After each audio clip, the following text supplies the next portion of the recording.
A local immigration attorney says she's concerned about the uncertainty that Ukrainians in Minnesota are facing. Through her network, she estimates there are roughly 1,000 Ukrainian refugees here in Minnesota after fleeing the war.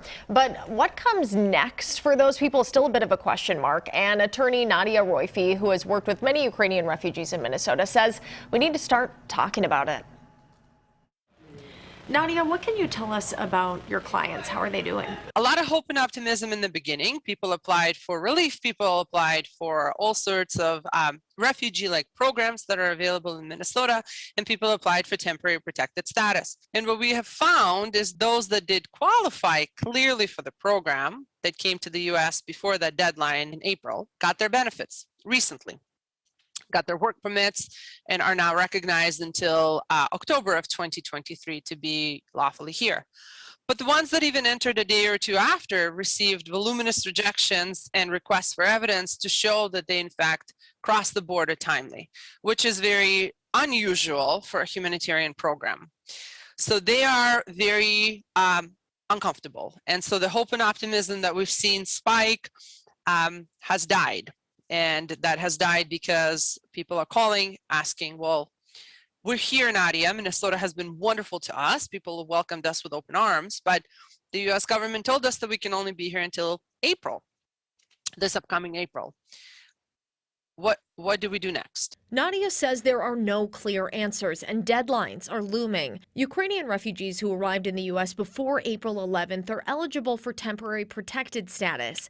It takes time, but when approved, it essentially allows them to work and drive in the United States through October of next year. So essentially people who arrived after April 11th have until this April unless the U.S. does something. What are we going to do? There has been very little discussion from the immigration side and from the U.S. government side as to what to do next.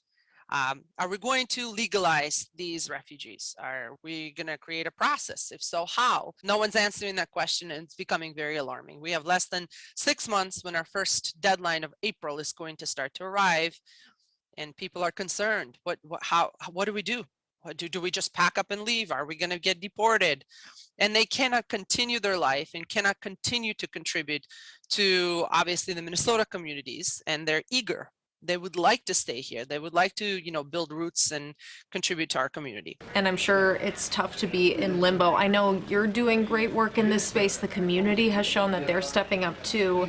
Can you maybe share a story, a success story that's made you smile? When I had called one of my clients that has received her work permit, she came into the office and she cried profusely, and she said now she feels better.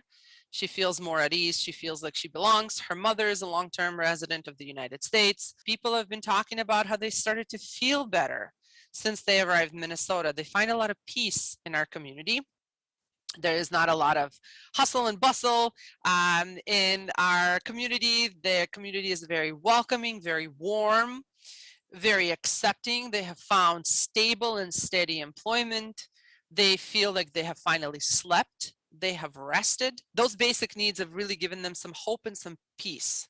And then connecting with other Ukrainians that have lived here for generations, going to church, they feel that they have a sense of purpose.